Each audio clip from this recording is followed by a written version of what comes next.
porque muchas veces cuando hablamos de violencia contra las mujeres nos imaginamos violencias demasiado extremas, ¿no? Nos imaginamos mujeres muertas, feminicidio, golpes. Hablar de esa violencia que tiene que ver más con el tema emocional, pero que no por el hecho de ser emocional implica que no es violencia, es un fenómeno estructural y sistematizado. No es un asunto individual, sino es un asunto colectivo. ¿Por qué una mujer no se va de una relación violenta, ¿no? Si tiene capacidad económica, si tiene redes, ¿por qué se queda? Pues te damos la bienvenida a este día. Muchas gracias por haber aceptado venir a compartir tus conocimientos y tu experiencia a este espacio del Día Naranja del Comité Ejecutivo Estatal de Morena. Bienvenida. Muchas gracias y muy emocionada por la invitación y pues con gusto de compartir un poco de mi experiencia para que estas situaciones puedan enfrentarse de una manera creo que mucho más empática y más ágil. Me gustaría que nos hablaras un poco de la violencia de género y la salud mental, el impacto invisible. Ok, mira, yo creo que primero nos regresamos unos pasitos muy atrás, porque muchas veces cuando hablamos de violencia contra las mujeres nos imaginamos violencias demasiado extremas, ¿no? Nos imaginamos mujeres muertas, feminicidio, golpes, y creo que ese es un sesgo que tenemos como población principalmente para identificar la violencia, dado que siempre la identificamos cuando ya está en niveles bastante avanzados. Entonces creo que es importante regresarnos unos pasos atrás y justamente la pertinencia de la charla en hablar de esa violencia que tiene que ver más con el tema emocional, pero que no por el hecho de ser emocional implica que no es grave, ¿no? O que no es una violencia fuerte.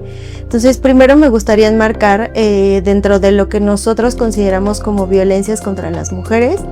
Y si bien es cierto, la violencia nos impacta a todas las poblaciones, sí hay violencias que específicamente suelen darse hacia mujeres por el mismo contexto que tenemos, ¿no? En cuanto a temas de patriarcado, temas en cuanto a estas, pues sí, muchas normas y creencias sociales que impactan de manera directa la violencia. Entonces, algunas violencias que se dan principalmente a mujeres pueden ser la violencia que se da en el ámbito privado, que tiene que ver con violencia en las relaciones interpersonales, con la pareja, en un contexto también de familia, ¿no? Muchas veces niños o niñas que están viviendo o presenciando la violencia que hay entre los padres, no solamente se extiende en ese contexto, ¿no? Sino también impacta a los hijos y a entornos más inmediatos.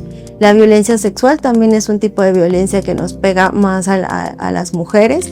En ese sentido, las estadísticas sí nos dicen que pues esta violencia nos impacta de manera directa en muchos ámbitos y en muchos contextos, ¿no?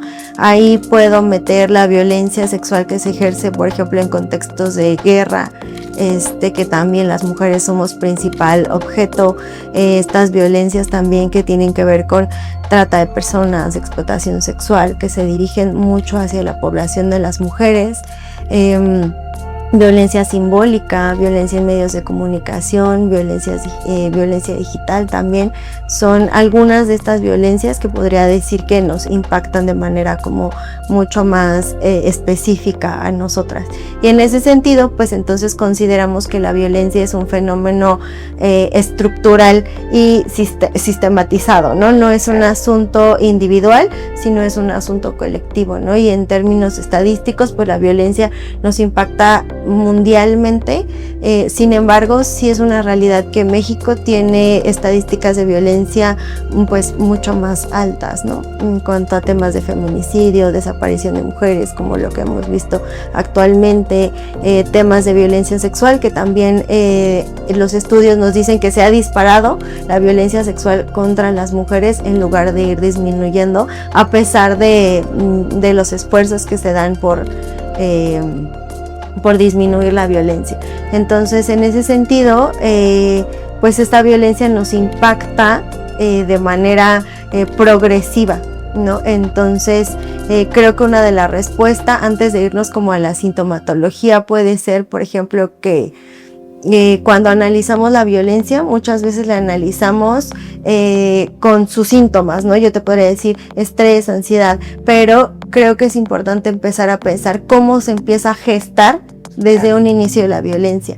Voy a poner un ejemplo. En el caso de la violencia en pareja, que es una violencia que se da bastante común, pues es muy raro que empiece una violencia en la parte física, ¿no? O sea, siempre va de menos a más. Entonces puede empezar de una manera como muy sutil con aislamiento social, por ejemplo, ¿no? Entonces cuando estamos en el proceso de enamoramiento, pues también es muy común que solo queremos estar con nuestra pareja y no queremos ver a nadie más. Es muy común que nos alejemos de otros espacios, pero muchas veces si no empezamos a cuidar esto, pues entonces empezamos a generar como el caldo de cultivo para que la violencia vaya en escalada, ¿no? Entonces situaciones, por ejemplo, como el aislamiento, como de pronto dejar algunas actividades que a nosotros nos gustaba antes, ¿no? Por estar en el espacio de pareja, poco a poco va generando que nuestros recursos personales, nuestras habilidades y demás se vayan desprotegiendo, ¿no? Entonces, en ese sentido es donde se empieza a gestar la violencia. También hay algo que se llama el círculo de la violencia, que muchas veces ya lo hemos conocido, que el círculo de la violencia se habla como de este ciclo que vive, y no solamente en términos de violencia en pareja, ¿no? También es muy común en violencia sexual y en violencias como la trata de personas, que sucede este mismo ciclo. Se dice que este ciclo empieza, ¿no?, con una fase que es muy importante, que es la fase de enamoramiento. Así comienza el ciclo, ¿no? Con una sobrecarga de amor, con todas estas ilusiones, fantasías que también tenemos como personas. Muchas veces también toda esta carga cultural que tenemos respecto a la pareja, ¿no? A centralizarnos en nuestras relaciones interpersonales. Y todo esto va generando como este caldo de cultivo para que entonces toda nuestra atención y nuestra energía y nuestro enfoque esté en la relación. Entonces empieza con esta sobrecarga de amor, con muchas muestras y demás, y puede ser que empiecen como algunas red flags que nosotros no identificamos, ¿no? Puede ser este tema de celos, aislamiento, control, el hecho de a lo mejor como está muy insegura la ciudad, pues entonces no te digo no salgas, ¿no? O mándame tu ubicación porque quiero saber dónde estás. Es más bien de pronto como estas violencias disfrazadas, ¿no? Como es que te quiero cuidar, no quiero que te pase nada, me preocupas mucho. Entonces evidentemente poco a poco empiezas tú a ceder, ¿no? Cierto control, porque no te das cuenta en esos primeras fases, porque estás en esa etapa de enamoramiento, ¿no? Pueden venir algunas situaciones de tensión, lo que se llama la fase de tensión, que son como pequeños desacuerdos o situaciones donde ahí se va gestando emocionalmente, en el caso de la mujer, algunas conductas ya de desprotección, es decir, baja autoestima, por ejemplo, como te decía, esta parte del aislamiento, esta parte de tener pocos recursos ya personales y una creciente dependencia hacia la pareja, también por el tiempo que pasa, ¿no? Y te digo, se da en otros fenómenos como la trata de personas, la explotación sexual, donde muchas mujeres creen que su violentador es su pareja, y entonces no lo ven como el agresor, más bien es mi pareja y estamos teniendo conflictos de pareja normales que podemos solucionar de manera práctica, pero entonces dejamos de perder el foco que a lo mejor estas problemáticas que son normales realmente no lo son. Entonces ahí es donde empiezan a ocurrir muchas situaciones a nivel psicológico y emocional entre las mujeres, ¿no?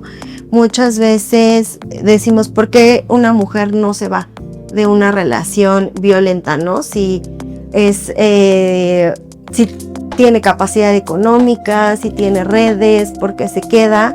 Y creo que muchas veces no identificamos que la mujer pasa por muchos procesos emocionales. Uno de ellos, como te decía, cuando ya está aislada, pues entonces pierde sentido de realidad. En psicología se le llama, ¿no? Pierde sentido de realidad, es decir, está confundida. no sabe dimensionar lo que está pasando, no sabe si lo que está viviendo es una situación de violencia, si fue algo ocasional, y entonces entra como una fase de confusión donde le es difícil discernir. Esto se ancla muchas veces a que hay muchas mujeres que viven procesos de violencia de manera constante, ¿no? Es decir, si viviste, eso lo vi mucho en Cavi, que si viviste violencia sexual de niña o estuviste en entornos de violencia, entonces tu cerebro lo identifica como algo normal. Y entonces se naturaliza la violencia y entonces el cerebro busca volver a lo conocido, ¿no? Y entonces si este entorno es conocido y es familiar para mí, entonces se engancha mucho más rápido y entonces es difícil discernir esta situación, ¿no? Y además, pues te digo, son las primeras situaciones de conflicto y entonces podemos de pronto perder el piso y decir, pues fue una explosión normal, no va a volver a suceder. Entonces ahí empieza a disminuir la autoestima, con la autoestima el autoconcepto, el autocuidado, ¿no? Y entonces dejamos de tener esta protección. También hay otro fenómeno que se llama indefensión aprendida, que es cuando una mujer, esto sucede en otros seres vivos, no nada más en seres humanos, en donde una persona, digamos que vive situaciones de violencia, intenta, ¿no? Como protegerse, salir, buscar ayuda, apoyo, y de alguna manera si no logra conseguir esta respuesta, entonces el cerebro entiende que ya, o sea, que por más de que lo intente, no va a poder salir, no va a poder salir de esa situación. Otra cosa que también influye mucho es esta parte de la dependencia económica, ¿no? También puede haber un asunto de dependencia económica, pero no solo económica, sino emocional. Y esto se da por el principio de la relación, en donde se suele dar una especie de fusión. Entonces pierdes tu autoconcepto, autonomía, y entonces te fusionas con la vida del otro, y entonces pierdes como tu esencia y tu individualidad, y entonces también te es difícil discernir porque ya no piensas en ti misma, ¿no? Sino piensas ya en conjunto. Y otro tipo de dependencia que también me parece muy grave, creo que es la más fuerte, que es la dependencia bioquímica. Porque cuando estamos en una relación de pareja conflictiva, entonces de pronto esta relación de pareja pasa otro fenómeno que se llama vínculo traumático, que entonces digamos que se convierte como en una adicción. Y entonces el cerebro se vuelve adicto a la recompensa después de una problemática. Entonces hay una discusión, hay una pelea, hay muchos niveles de neurotransmisores que están a tope, y entonces inmediatamente sucede, o es muy común que suceda pronto, esta fase de reconciliación. Y entonces la recompensa del cariño, del rush de volver a la relación, genera un proceso de adicción. Entonces se genera, imagínate, es un proceso de adicción como una sustancia, ¿no? Como la cocaína o como cualquier otra droga, que entonces el cerebro ya te lo pide como una necesidad. Entonces también es otra de las situaciones que generan que a una mujer le sea difícil irse. Otra cosa puede ser sentido de cuidado o responsabilidad al violentador, ¿no? Muchas veces el violentador amenaza con que se va a suicidar, se va a hacer daño, algo le va a pasar si tú lo dejas, te ama demasiado y no puede vivir sin ti. Entonces evidentemente la mujer entra en una situación de sentirse culpable o responsable. Y entonces prefiere hacer todo lo posible porque la relación funcione. También esta parte de la esperanza, ¿no? Pensar que en algún momento estas cosas van a cambiar, la situación va a cambiar. Pero creo que una cosa importante mencionar que tiene que ver con la naturaleza de la violencia es que va en escalada, ¿no? O sea, siempre va de menos a más. Entonces, en el círculo de la violencia, pues está esta fase que es como el enganche primero, que esta fase de enamoramiento, en donde cuando ya llegamos a la tensión y a la explosión de violencia, lo que buscamos es regresar a esa fase inicial. Y entonces también hay un enganche por parte de las mujeres a decir, es que si estábamos bien al principio, o sea, puede volver a pasar, ¿no? Lo podemos volver a lograr, que estemos bien, que la relación esté al máximo, porque ya lo viví, ¿no? Porque sé que sí se puede y sé que él puede cambiar. Sin embargo, pues muchas veces solo es una fase de manipulación para desproteger a la víctima, ¿no?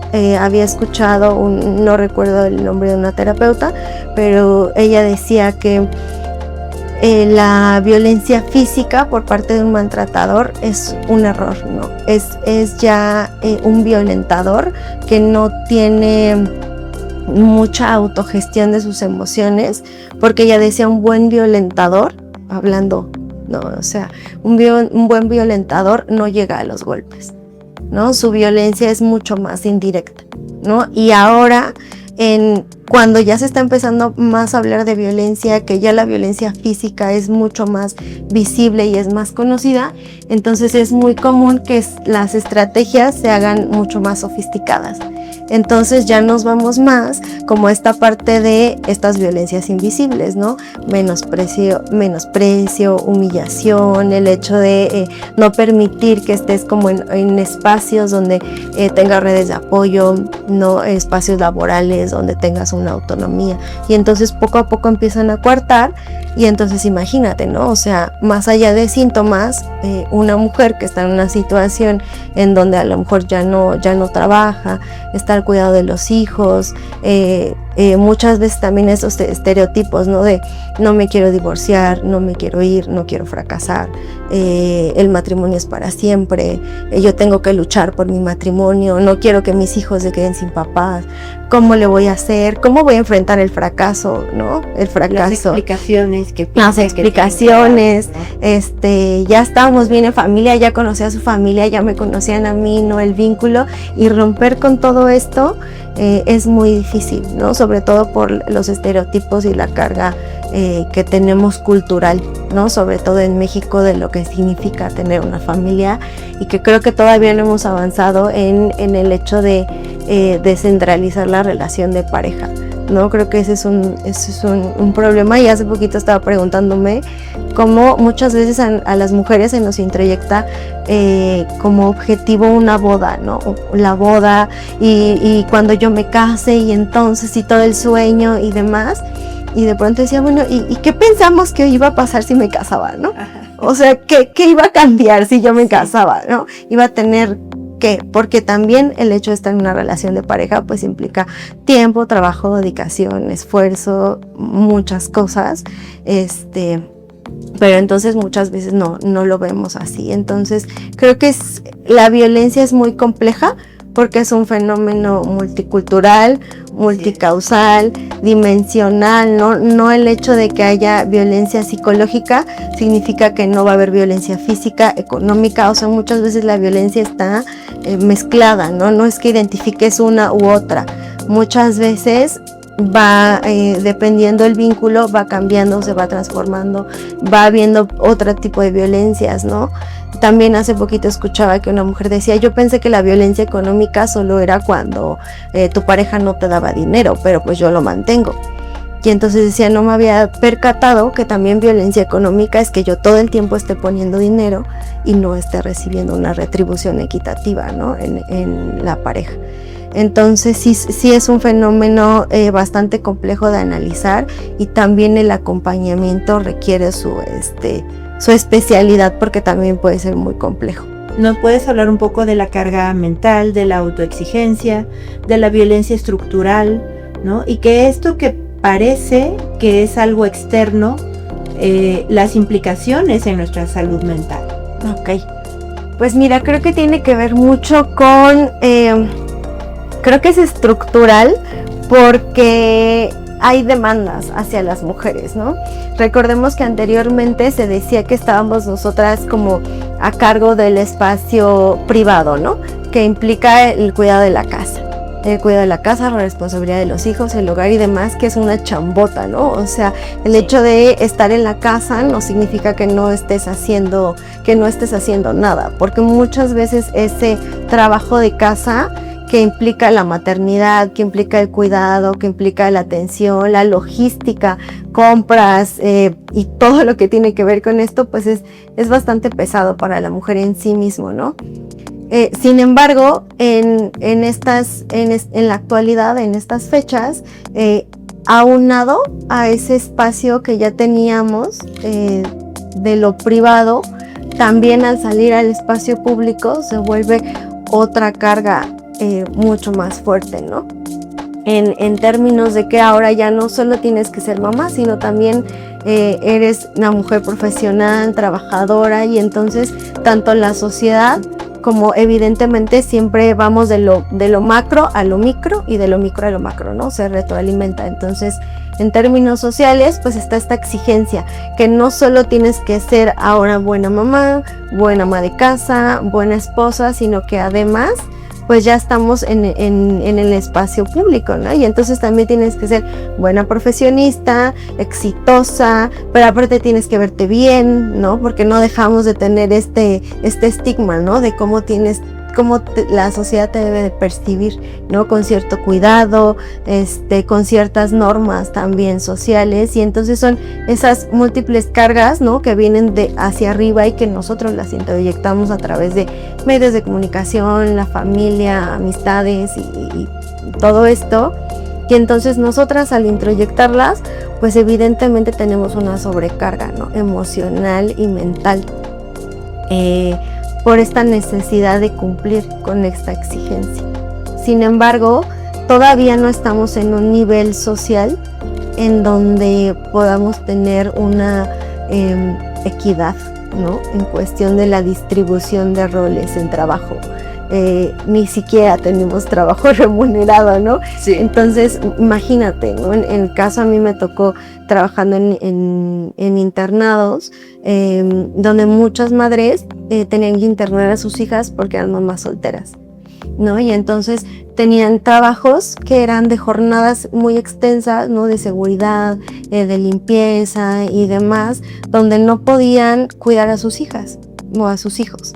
Y entonces recurrían a un internado para poder ellas trabajar y tener algo de dinero mientras su hija estaba bien cuidada, porque Claro. muchas veces hay pues, muchos contextos de violencia, ¿no? Por ejemplo, ¿puedo contar un caso?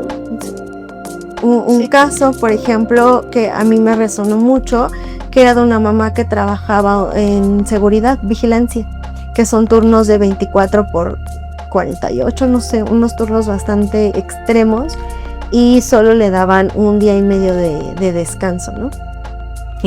Para poder cuidar a sus hijas.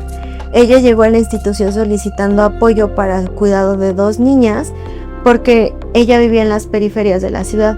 Entonces ella decía que muchas veces al salir de su casa encontraban restos de cuerpos cerca. Y entonces ella decía, es que siempre es como el tiradero de personas donde yo vivo. Entonces yo no puedo estar tranquila. O sea, estoy trabajando, sé que mis hijas se levantan solas, se van a la escuela, se regresan solas, y yo vivo con la angustia porque yo no sé si cuando llegue a mi casa las voy a encontrar. Entonces ese era un ejemplo, pero hay muchas mujeres que viven esta situación, ¿no? Y entonces imagínate, ¿no? Esa carga. Entonces te decía, tenemos muchas cargas que introyectamos, y entonces evidentemente en cuanto a sintomatología que puedes desarrollar, pues está ansiedad, ¿no? Claro. Depresión por no cumplir con la expectativa. Muchas veces también se da como esta parte sobre desgaste emocional. Entonces ya te vuelves una persona muy frágil, ¿no? El sobredesgaste emocional es como que no logras procesar tus emociones porque estás tan sobresaturada que cualquier cosa, cualquier estímulo o alguna situación te impacta ya de manera muy fuerte. Entonces lloras, tienes explosiones de ira y demás, y entonces esto, evidentemente, si tú estás en una situación emocional compleja, pues una de las características de la depresión es que se pierde motivación, se pierde sentido de la vida, ¿no? Sentido de pertenencia a la sociedad. Te sientes sola, aislada. Un ejemplo, ¿no? Si solo desarrollas depresión, que muchas veces hay comorbilidad, eso significa que hay mucha sintomatología unida, ¿no? Pero si solo nos enfocamos en depresión, entonces imagínate la vida de esa mujer, ¿no? Angustiada, deprimida, triste, sin motivación, sin sentido de autoeficacia, es decir, sin sentir que puedo hacer algo más, con indefensión aprendida, no voy a lograr nada, Entonces, evidentemente esto va a generar que no se pueda desarrollar en su vida con normalidad, ¿no? En el ámbito profesional, en el ámbito familiar, evidentemente no va a tener participación social, no va a tener participación política, ¿no? Para levantar la voz. Claro, ¿no? O sea, porque todo su sistema va a estar centrado en sobrevivir, ¿no? Y en términos de trauma, pues una situación de violencia genera una respuesta traumática, ¿no? Que muchas veces la sintomatología pues es estar en estado de alerta constante, ¿no? Y entonces estás sobreestimulado y sobrealerta a cualquier situación, y entonces eso te impacta de manera directa, y es muy probable que entonces haya personas que tienen como síntomas de reexperimentación, ¿no? Por ejemplo, ocurre, no sé, algún estímulo que tú lo asocias con una experiencia que viviste y lo revives, ¿no? O evitación, es decir, ya no quiero saber de nada, mejor me hago como que de la vista gorda, porque son mecanismos de autodefensa. De defensa, por supuesto. ¿Qué herramientas de autocuidado podemos como proporcionar, ¿no? ¿Qué recomendarías para alguien que nos esté escuchando, que esté identificando de pronto que tiene, no sé, depresión, que se siente con angustia, que se puede espejear en esto que nos has estado explicando? A mí me gustaría dar como algunos tips de acompañamiento en situaciones de este tipo, porque muchas veces el acompañamiento puede ser un tanto complejo. Creo que muchas veces porque nos cuesta trabajo tener como empatía y a lo mejor un poquito de información sobre sintomatología, ¿no? Por ejemplo, creo que una de las herramientas que pueden funcionar mucho cuando identificamos alguna situación de un familiar, algún conocido o demás que está viviendo una situación de violencia, primero es no entrar en alerta tú mismo, ¿no? Identificar como si estás en tu centro emocional para poder apoyar, porque creo que en primeros auxilios psicológicos es lo primero, ¿no? O sea, antes de intervenir, ¿tú cómo estás, ¿no? ¿Cómo te sientes con la situación? Si es una situación que puedes manejar, entonces es importante escuchar, no juzgar, no presionar, porque muchas veces presionamos mucho cuando queremos apoyar. Informarnos.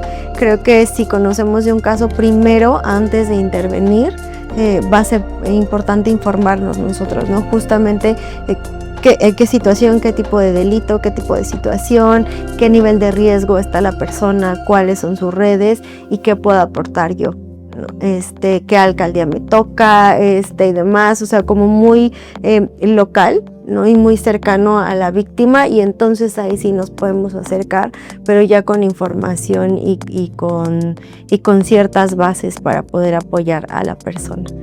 ¿Con qué te gustaría cerrar esta charla? ¿Qué podrías dejarle a quienes nos están escuchando el día de hoy? Creo que es importante siempre identificar la violencia en sus señales más tempranas, ¿no? Y actuar de manera inmediata, porque muchas veces conforme va pasando el tiempo se va haciendo más compleja la salida. Entonces creo que si nosotros estamos identificando algunas señales que el cuerpo responde mucho, y el cuerpo nos da señales, ¿no? Nos hace sentir incomodidad, ¿no? Como cierta duda, notamos como algunas cosas, entonces creo que es importante confiar en nosotros, confiar en nuestro cuerpo, en nuestras señales, informarnos si es que tenemos duda, acercarnos a nuestras redes de apoyo y buscar estas alternativas, ¿no? De informarnos y ver cómo podemos salir de una situación, porque te digo, después se vuelve mucho más complejo. y confiar en que tenemos redes y que tenemos personas que siempre se van a acercar a apoyarnos. Creo que no estamos solas, creo que gracias al feminismo, creo que hemos generado bastantes redes y eso es con lo que me gustaría cerrar, ¿no? Que no estamos solas y hay mucha esperanza y muchas manos en las cuales nos podemos agarrar si es que estamos en una situación compleja. El autocuidado no es individualismo, es sostenibilidad en movimiento. Busca ayuda, rompe el silencio y teje red. Si crees que necesitas ayuda, puedes acudir a alguno de los centros comunitarios de salud mental y adicciones. El Centro Comunitario de Salud Mental y Adicciones de Iztapalapa, en Calzada Ermita, Iztapalapa. El Centro Comunitario de Salud Mental Zacatenco, en Huánuco número 323, en Residencial Zacatenco. El Centro de Salud Mental y Adicciones de la Comunidad, en República de Venezuela 72, en Centro Histórico. También están los Centros de Cuidados de las Emociones, que es una iniciativa de gobierno local inaugurada en el 2025 para brindar apoyo emocional cerca de las alcaldías. Centro Vida Plena Corazón Contento, calle 4, Xamiltepec 28, Colonia Mesa de Hornos, en Alcaldía Tlalpan. Encuentro también los servicios de Locatel y líneas telefónicas, que es la línea de la vida, marcando al 800-911-2000, con atención 24/7 para apoyo psicológico, crisis de ansiedad, depresión y adicciones. También está en el transporte colectivo Metro, el módulo de atención psicológica, ubicado en la estación Juárez de la línea 3, que ofrece atención gratuita. Busca ayuda.